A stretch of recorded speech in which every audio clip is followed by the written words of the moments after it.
Good evening. Welcome to Minority Caucus. My name is Akbar Ruhullah Khomeini.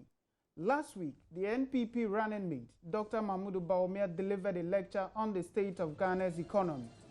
He accused President Mahama of running down the economy, increasing public debts to unsustainable levels, and completely eroding investor confidence in the economy. According to Dr. Bawumia, the result of the Mahama mismanagement has been alarming rates of unemployment, income inequality, meager wages and exorbitant tariffs and high cost of living. The NPP running mate also destroyed government's argument that his reckless borrowing is for investment in infrastructure. Dr. Bawumia argued that of the $39 billion borrowed in the last 8 years, only $7 billion has been invested in infrastructure.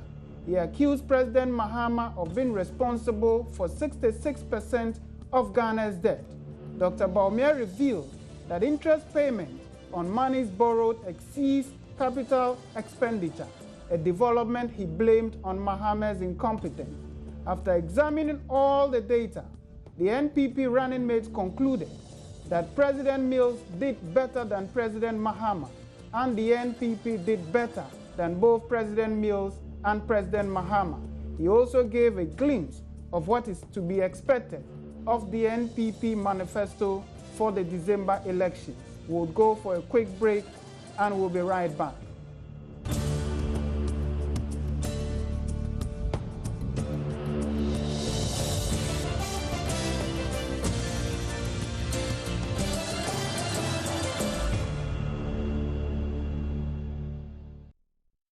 Welcome back. Before I introduce my guest for tonight, let's take a look at this video.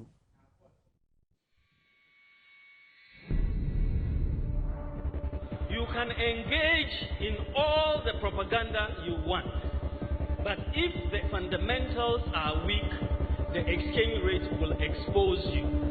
As the saying goes, when in doubt, observe the exchange rate. Mr. Chairman, when one examines the state of our public finances and the net international reserves position, it is difficult not to conclude that the ongoing Dumso problem may be more financial than technical. If the government does not take the right decisions, and soon, then Ghana would likely have to approach the IMF for a bailout before the end of the year. Ghana's current status can thus best be described as a highly indebted, lower middle income country, a HIMIC country. Mr. Chairman, the untold story about the erratic gas supply from Nigeria is that Ghana owes Nigeria gas $100 million. Nigeria gas is therefore dragging its feet with regards to supply of gas. Zero central bank financing is certainly new territory for Ghana. Will this government be disciplined enough in an election year to abide by zero financing from the central bank? Most analysts are rightly skeptical.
Obviously, he's somebody who has been the ban of Ghana before, so he has experience with regards to how the economy is run.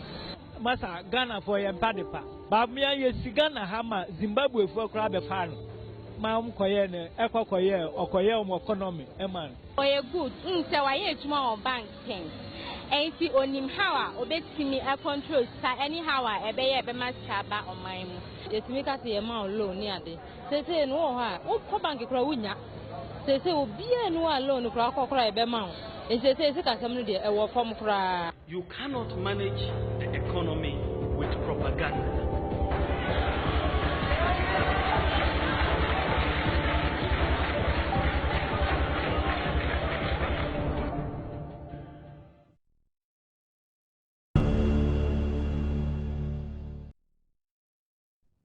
Welcome back.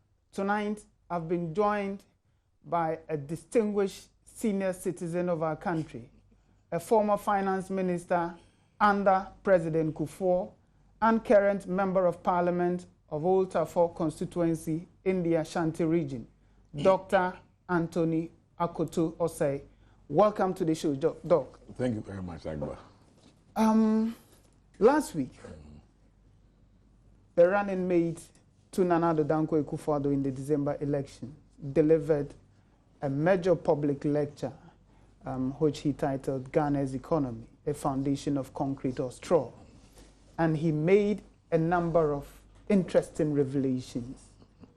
First, he argued that to be able to assess a government's performance on the economic front, you need to relate it to the resource inflows available to the government. It was his opening remark. And he argued that in 2008, John Dramani Mahama, then running mate to the late President Mills, stated that to whom much is given, much is expected. And that on that same benchmark, much has been given the NDC in the last 8 years. Is it true that the NDC, and much more specifically President Mills, has been responsible for 66% of our public debt? You mean John Mahama? John Dramani Mahama. Yes. Thank you very much. I think one thing people must realize is that what Mahmoud did last week was a continuation of what the MPP has been doing since 2009 in terms of commenting the economy. You may recall that just after the budget, we gave a press conference. And if you listen to Bawumia last week, about 2/3 of our press conference as a party was what he did. In fact, the only update I see is the current status of the IMF program. So there's consistency in what he says. And I think the message was simple. The NDC government, either they are lucky because of the oil find, or by choice, they've borrowed a lot of money. By choice, they've increased our taxes significantly. But the resources that has been available to them amount to close to 248 billion cedis as compared to Kufuor's 20 billion. And like he quoted John, His Excellency John Mahama, to whom much is given, much is expected. And his main theme is that, look, if you look at the resources available to them and you see the state of our economy, you cannot help but conclude that they have not helped us. All the major indicators tell us that story, and that we have a chance to make a change. And that's why he made copious comparisons between what President Kufuor inherited and what John Mahama inherited. And that the NPP has a record of building a solid foundation. Unfortunately, John Mahama, or the NDC, and particularly during the period of John Mahama, things appear to have gotten worse. It is true. What amazes me is that most people who are trying to comment on Dr. Bawumia's lecture have not even bothered to dispute the data, but they disagree with him. And here I have in mind Imani. Nowhere has Imani come up with a comparable data analysis saying that, oh, Doc, this one is wrong, but they conclude that he's exaggerated. The question I ask is, are these facts or not? And recently, I had the occasion to comment on the radio about a statement purported to have been made by His Excellency Ms. Arthur. I mean, Bawumia made a simple statement of fact. Since about 2013, during John Mahama's period as president, the interest payment to GDP ratio has exceeded the capital expenditure GDP ratio. And therefore, it is not surprising that our growth seems to be going down.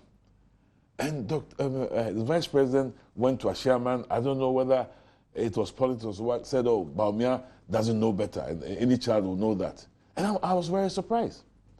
A former deputy minister of finance, a holder of a master's in economics, a governor of the central bank can't even check his own data.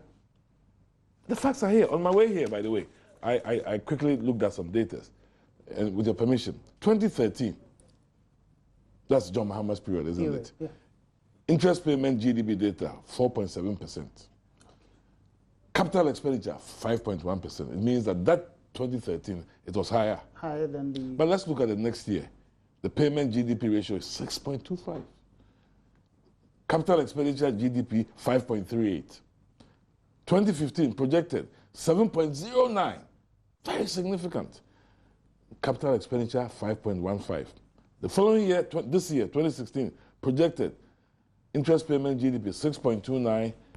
Guess what? The capital expenditure GDP ratio is 3.833. So interest is twice the capital expenditure. Precisely. And these are facts. This is not coming from Dr. Bawumia. He's picking it from government's own data. And so when he says this, and you are an economist, chairman of the economic management team when Atta Mills was president, now president, you say that he doesn't know any better. So you see that people are not thinking about Ghana. Look, apart from the fact that Bawumia is also political, these are things that we all must be concerned with as Ghanaians. No country can move forward and have this type of pattern of investment. So if you have 248 billion, what were you doing with it? It is not the absolute amount that matters. That's why the relativity matters. That's why they say to whom. I mean, just like Bawumia gave a very good example. If you spend 1,000 on your children and I spend 2,000, the impression will be that I spend more on my children. But if we look at it in terms of how many kids you are spending it on, and I spend it on one child, you spend it on three, clearly, the person who's I'm doing better. And that is what Bawumia sought to portray. All the major indicators. Today, sadly, on my way here, I heard that inflation has gone to 16.9, it's rising. In 2008, Mills was able to have single-digit inflation for a long time. Yeah. I just checked the numbers. January through May, the average inflation rate has been 8.86. That's higher than what MPP left in 2008. So, as Bawumia says, and I quote him, did we go or did we come? We want progress. You build a foundation and you're supposed to do better. Kufuor left the real GDP growth rate at 9.1. Mills, because of oil find, took it to 14.5 in 2011. Check John Mahama's. Now we are at 3.9. Is Bawumia stating a fact or is he lying? Public debt. Kufuor left it at 32%. Mills, I think, was around 45, 46. John Mahama right now is 71. Now, what is curious is that Bank of Ghana, before had released some data which said that the ratio was 66%. The minister, when he came to Parliament, said it was 63. Now, isn't that curious? It is. One government. The governor is saying 66%. The minister of finance. It doesn't help us as a nation. They're supposed to reconcile the data. That is the point. Of course, we know where it is coming from. The Ministry of Finance is using projected December GDP data. The denominator is higher. So obviously, he'll get a lower number. But it doesn't help us. Let us agree with the facts and then disagree on the analysis. But here, the government itself is not together. It doesn't help us. And that's what Bawumia sought to portray. And I'm still waiting for one of them to take him on and say, look, Doc, this data is not right, or your analysis is wrong. Now they're all just doing propaganda. The president did in his highlights of the NDC manifesto 2 days ago. He said that the Eurobond that they attempted to raise has been oversubscribed to the tune of $4 billion. And according to the president, is a sign of confidence, contrary to what Bawumia suggested. Check it. Every Eurobond that Ghana government has raised has been oversubscribed. You know why? If you are willing to pay them a higher price, of course they want it. See, right now when interest rates in the world are so low, Cocoa Board borrows at LIBOR plus 0.75. And if LIBOR is 0.3, it's less than 1%. Cocoa board, not the government of Ghana. So if you go and borrow at 10.25, don't you think people will want it? Keep in mind, investors in the world want returns, and it's only in the emerging markets that you can get such a high rate. Last week, the day Bamiyan spoke, we floated a 5-year bond at 9.25. Of course, it will be subscribed because they cannot get anywhere close to that anywhere in the world. And for 5 years. The year before, 15 years for 10.25. Do you know what it means? It means for 15 years, we'll pay over 1.5 billion only in interest before we pay the principal. And we are not worried. That is why. Some have suggested that why would the government go and borrow at 9% to redeem an earlier Eurobond at 10.5%? They call it smart borrowing. I call it misplaced priorities. But of course, you know why they had to do that? The budget that they put out has programmed that amount, irrespective of the cost. So if they didn't, there will be a gap of almost 3 billion in the budget. Last year, what is worse? Last year, when they borrowed 1 billion, they went to the market and said, we are going to use it to reduce domestic debt. They didn't. See, investors must believe what you tell them.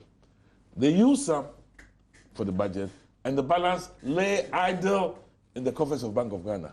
How do you borrow at 10.25 and keep it idle so that you can fill a hole in the budget? That is not smart fiscal management, and that's what Bamiyan is talking about. Look, if you go and borrow 1 billion to build the gas plant, if it's managed properly, 5-6 years, it can pay for itself. But right now, the gas plant is not paying for itself because VRA is not paying them.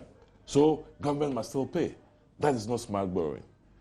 That's why we all supported the Chinese loan for the gas plant. But it's not the way it's being managed. Have you wondered why lately nobody's talking about the Chinese loan? The CDB loan. CDB loan. $3 billion. Yes. The government said, oh, now we don't want to borrow 3 billion. The Chinese says, if you don't, fine. You cancel it, you pay 30 million. In the meantime, you remember the interest rate on it. Yeah. So what has happened to it? The government has not talked about it for obvious reasons. Obvious reasons. That is the type of borrowing we're saying it is not helping us. And if you keep at that rate, you'll be spending twice as much to pay the interest, and there will be nothing left for development. That is what Bamiyan is saying, that this type of management, see, it's a choice.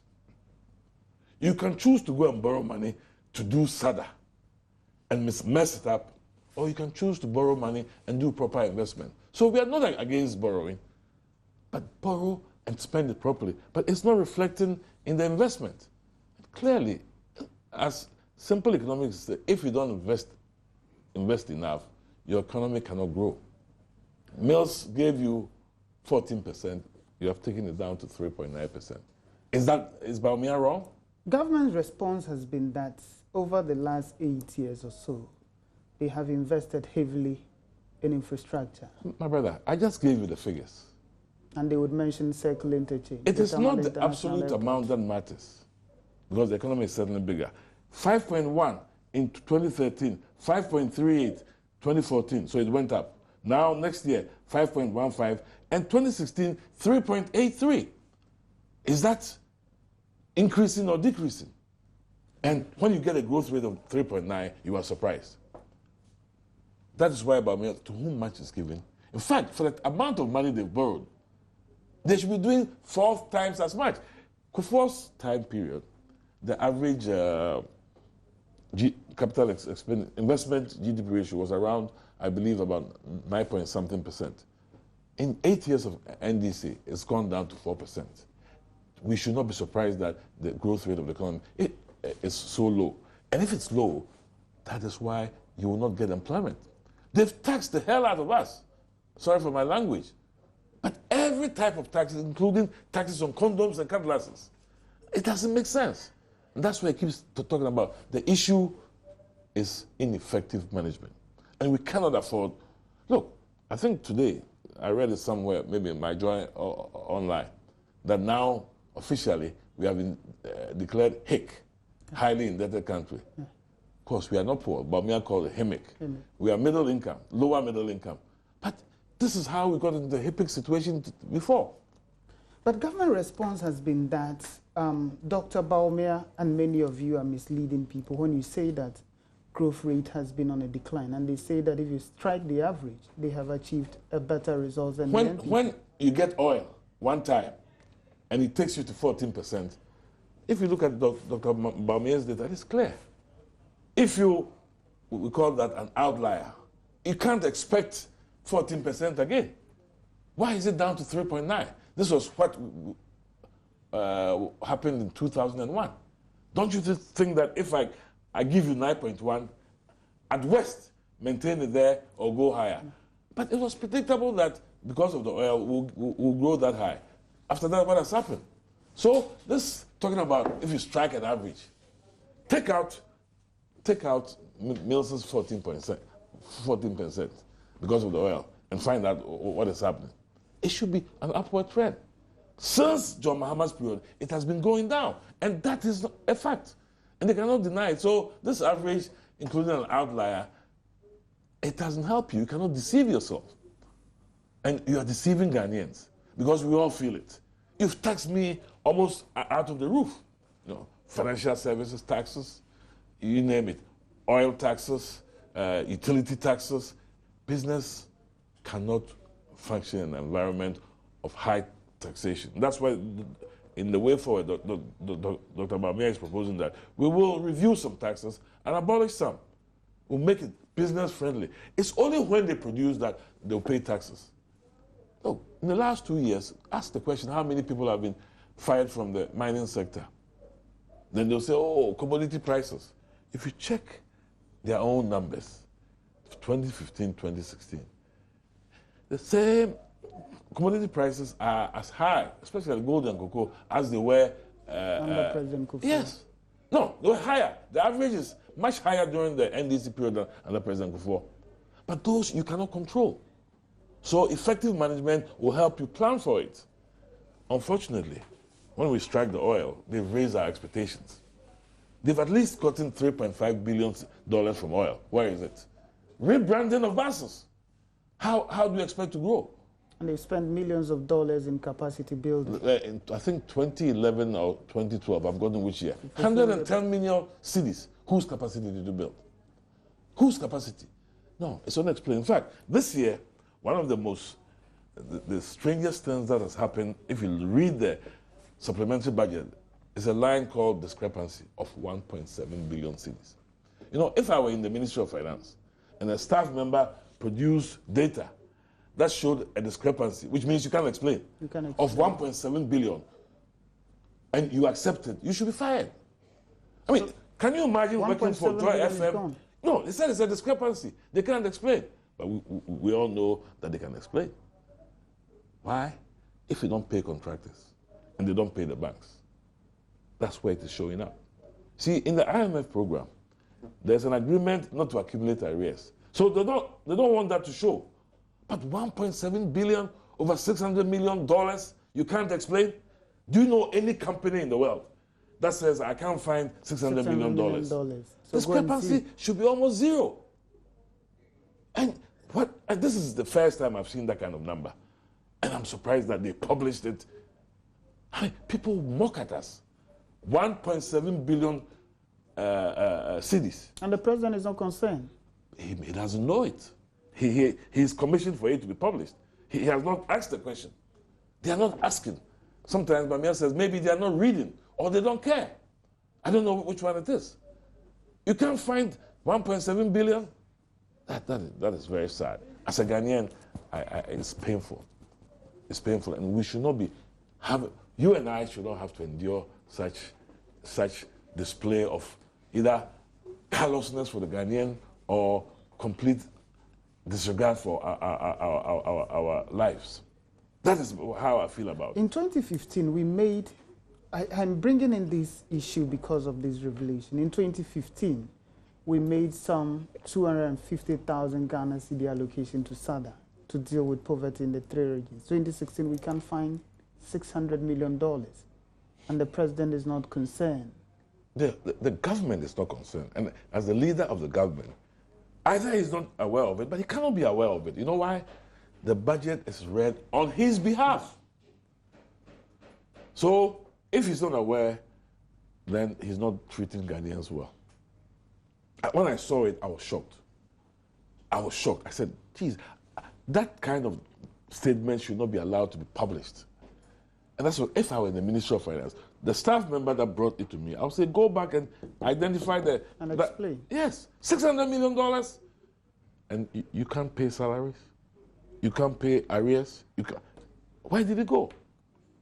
It has been spent unproductively. So if you tell me you are spending lots of money and you can't explain 1.7 billion cedis, is it a surprise that we are the way we are now? That is the message Bawumia is trying to give, that clear mismanagement of our resources. Look, it's a matter of choices. You can never have enough resources to do all you want to do. That is why you have to prioritize. So if you choose to prioritize in mismanaging SADA money, JIDA money, Wyoming money, rebranding money, that is the cause of our problem. Car power, Ameri. Other people are building larger units of thermal generation for less. Ameri alone, we could have bought the equipment for $220 million. But government went and bought it for over $510 million. Dr. Bawumia made the point that in Abu Dhabi and in Egypt, yes, they're putting up 1,800 megawatts of power plants for $1.3 billion in Egypt and 1.5 in Abu Dhabi. Yes. We brought in American car power for to give us 505 megawatts for over 1 billion. That is the procurement irregularities that we are having. It doesn't help us. And they called it an emergency for 10 years. Emergency for 10 years? And you see, after they're married, they didn't even bring it to Parliament. You see, governance issues, corruption issues. It is not very good. It is not very good. We'll go for a quick break and we'll be right back.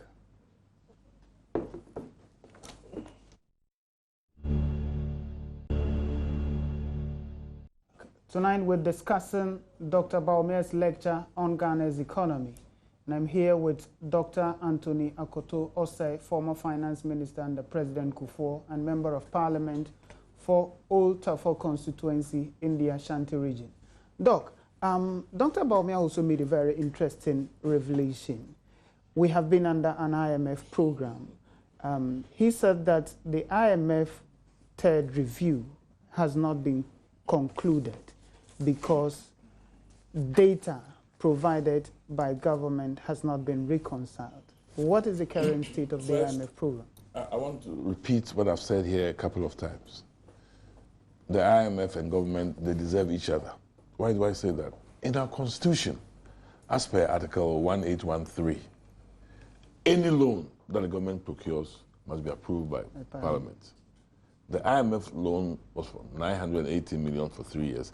As I speak to you, the government has never brought it to Parliament. When you tell them, so if you don't like it, go to court. There's a governance issue there. So the IMF is frustrated with government, and I said they deserve it. When they were going to bail out Greece, they insisted that the Greece Parliament work all night to approve it. Yeah. Why a different standard for Ghana? So if you don't bring the thing to Parliament, and later on Parliament decides to not approve of your directive, and let me read something to you. This is the IMF statement that they put out. Don't forget the third review started in April this year. The government was summoned to Washington to explain data.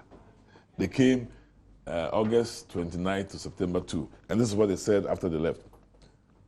Understandings, and I'm quoting the IMF document, were reached on many of these issues. Outstanding questions remain with regards to certain elements of the legislation recently passed by Parliament, and discussions will continue. Third review in April, this is September, discussions will continue. Why were they summoned to Washington for reconciliation of data? We are in 2016. You can't even agree on 2015 data. What is so significant about it? For example, if you show a discrepancy of 1.7 billion and I'm the IMF guy, it will match. So we have a difficulty. My worry as a Ghanaian is that this delay also stops other donor disbursements from coming in. So the sooner it is resolved, the better. But if they had brought it to Parliament, and Parliament had approved of the IMF program, perhaps we will not be where we are. Because the IMF was insisting on the zero financing, net financing from the central government. And guess what? Another mockery of display of incompetence or what, I don't know. In the supplementary budget, if you look at it, one of the tables, it shows government is borrowing about 1.4 something from the central bank, in spite of the zero financing then when I pointed it out to them, they went out and put a press release saying that no, it's a mistake. We are drawing down. So you've published it internationally. So who checked the data before it came?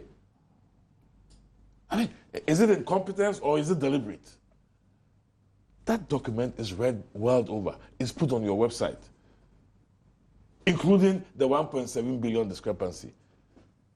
You are making a mockery of Ghanaians. Ghanaians can do better than that. So IMF and Ghana, they deserve each other. The government has violated, has not been truthful to the people of Ghana. When the IMF board sits, the executive board takes the decisions. The board for Ghana is the people, represented by parliamentarians. And the government has refused, as of today, to bring the program to Parliament. So if we get one part of it and we throw it away, why do you complain? If I were the government, in spite of the fact that it is where it is, I will still bring it to Parliament. It's never too late. So that the people can understand we are implementing the program in phases. That is why utility prices were increased. That is why ECG is being put on concession. And that is why in the program, the government proposes to lay off workers in 2017. And now I hear Labour is saying that they accepted 12.5 because the threat was that if they don't accept, they will lay people off. What kind of game is that? That they have repeatedly denied that they are not going to lay off workers in 2017. No, but go and read the document on the IMF website. In the program, the government is supposed to compile a rationalization program and implementation will begin 2017. By the way, it has started with Ghana Statistical Services. We borrowed money to lay people off at the GSS. So don't let anybody fool you. Go and ask the lecturers at the universities. When was the last time they were allowed to employ lecturers? And they were threatening that, look, they'll keep the sizes low. You can't have a class of 400 people or 1,000 people and you are teaching and you expect that it will be good. So no matter what the government says, the document is very clear. It is supposed to. So John Mahama is saying, vote for me and I'll lay you off next year. And they are denying it. If it's part of the program, why are you denying it? Dr. Bawumia also touched on the exchange rate. And he argued that the cedi has acquired that dubious distinction of being the worst performing currency in Africa. 2 days ago, the president said that if you take a number of the West African countries, cedi is doing better. So it's like in a class of 20, I became the 20th person, but if you take away the 19, I'm first. I mean, if a president wants to deal with Ghanaians that way, it is very sad. 2014, 2015, I think 2014 it depreciated by something like 26%. 2015, another 14%. All of it under President John Mahama. But do you know how we have been able to keep it a bit more stable this year? Cocoa board financing. How do you go on borrowing money, which is supposed to be used to buy cocoa, and use that to defend your currency? Is that sustainable? The solution lies not in cocoa board financing, or, in fact, one of the reasons they had to go to borrow the $750 million to bring dollars into the system. It is not sustainable. The sooner we diversify our economy, the better. Because even the oil resources, that is not enough.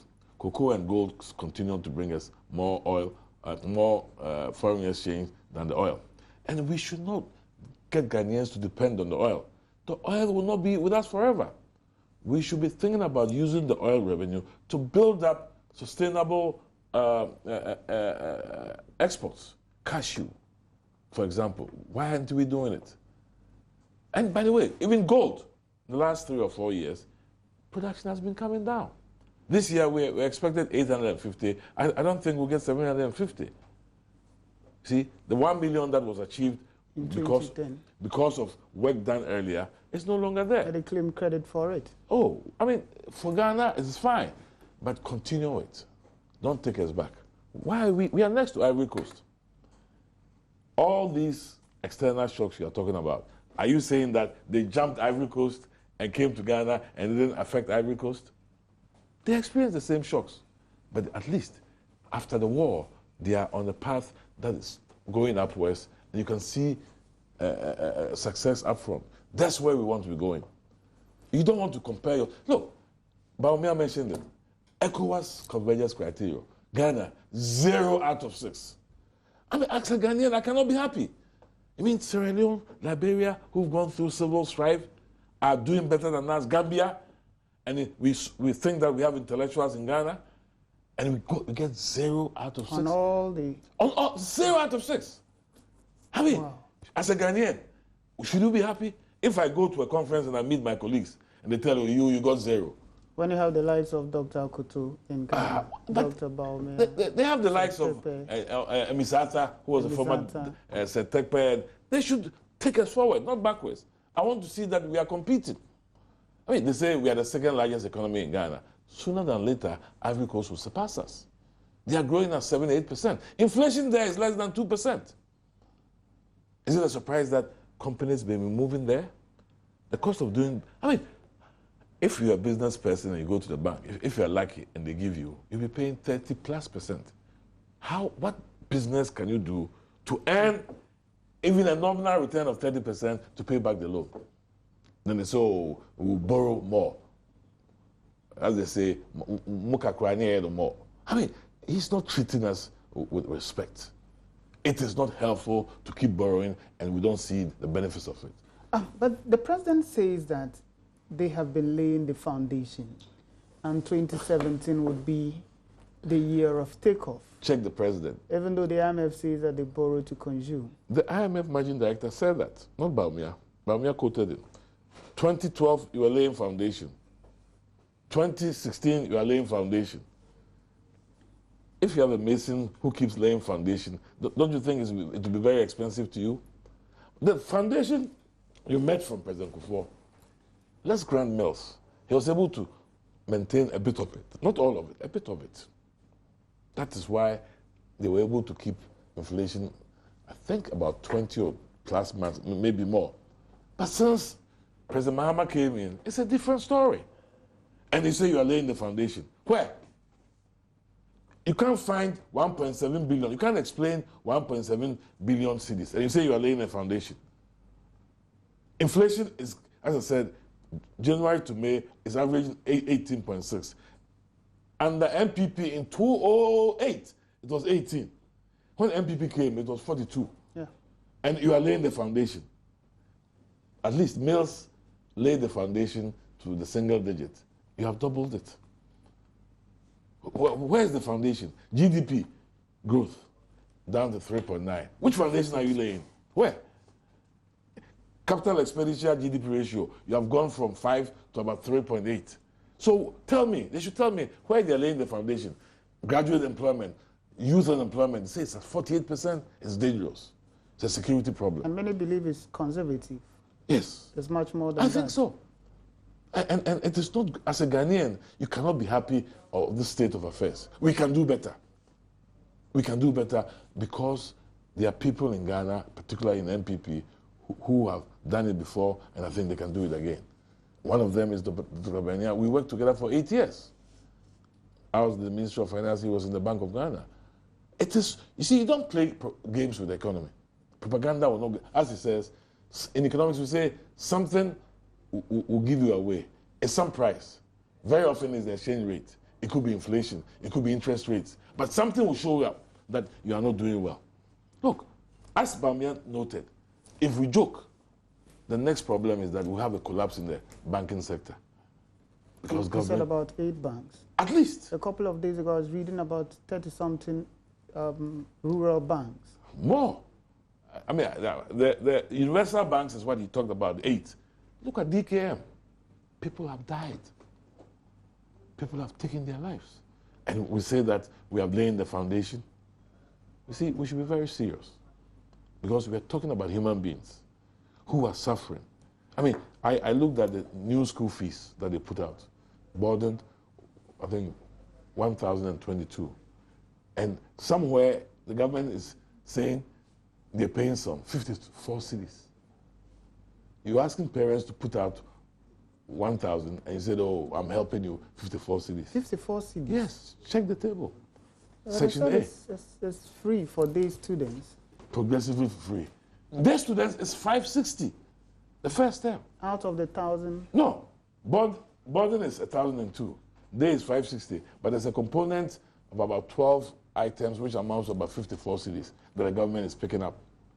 Look, as an MP, as I go to my constituency, fees is the issue.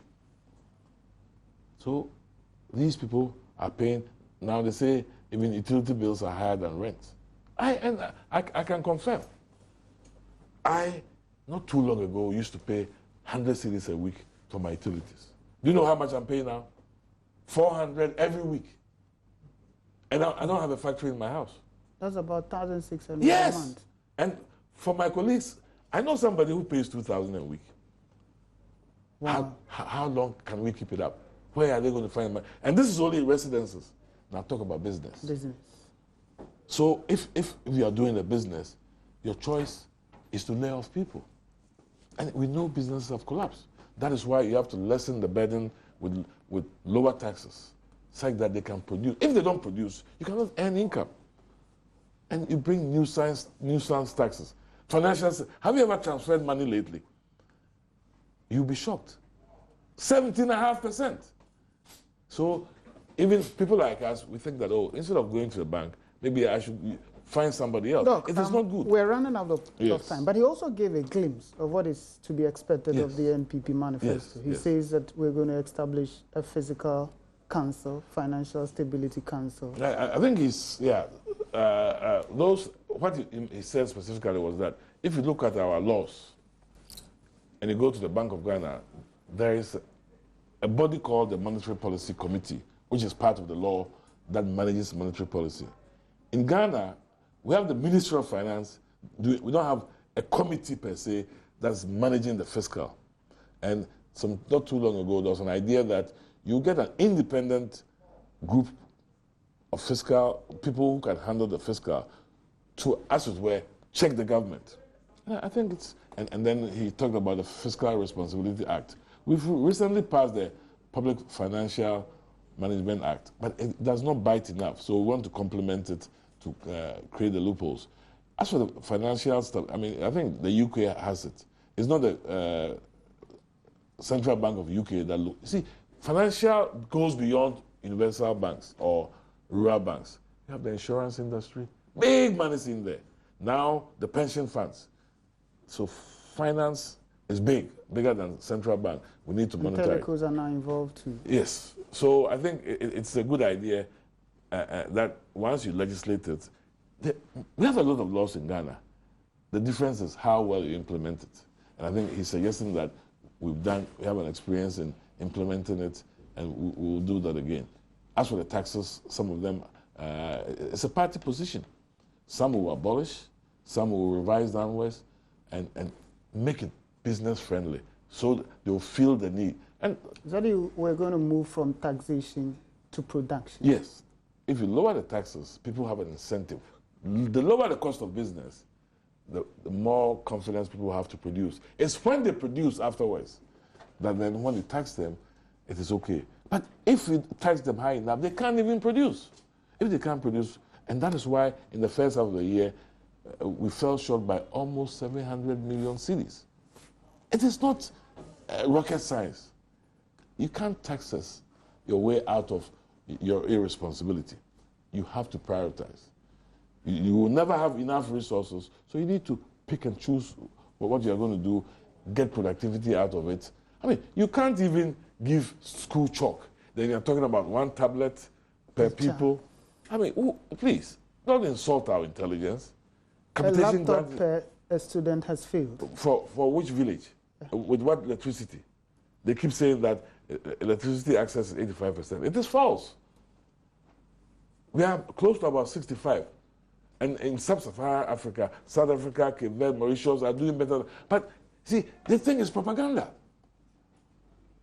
It cannot be propaganda. Look, I hate to say it, but if you are not careful, these E-block schools will become white elephants. Yeah.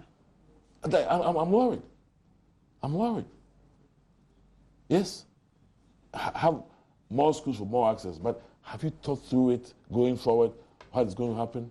If I don't have food to eat, how do I go to school to study? School feeding is going down. Capitation, well, look at the CHAS. They are complaining. Yeah. Headmasters are hiding. Yeah. So when you have not solved the current problem, why do you want to convince me that you can build more schools and things will go better?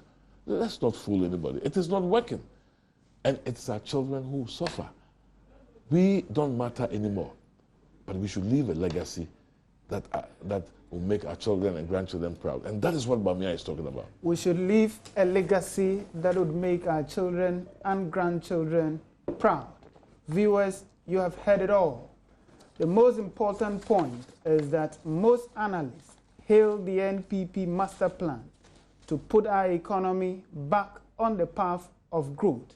And it appears that every proposal of the NPP would ultimately lead to job creation.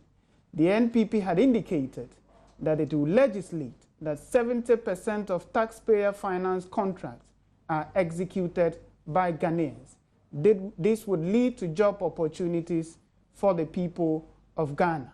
It has been a very interesting discussion with Dr. Akoto Osei. See you next week for yet another interesting edition of Minority Caucus. Good night. Thank you.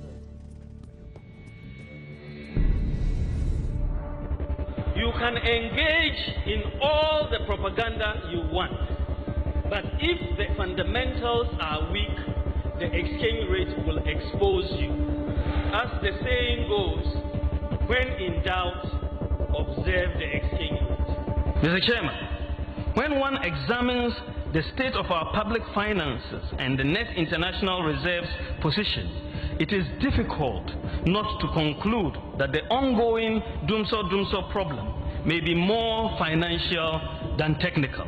If the government does not take the right decisions, and soon, then Ghana would likely have to approach the IMF for a bailout before the end of the year.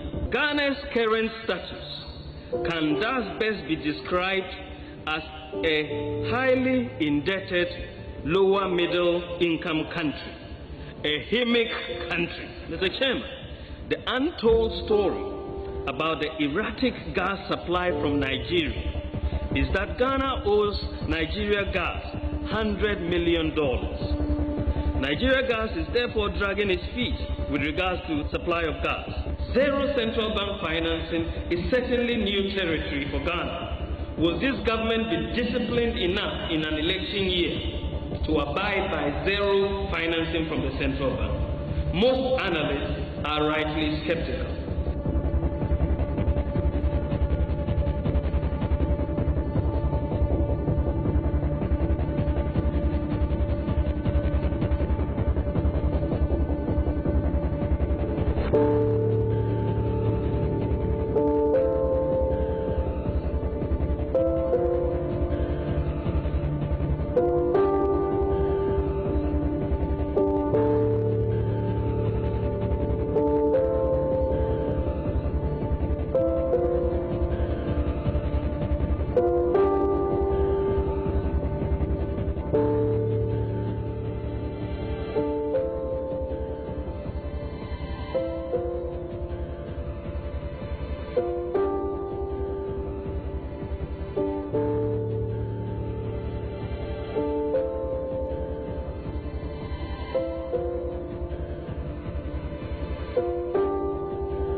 Obviously, he's somebody who has been the Bank of Ghana before, so he has experience with regards to how the economy is run.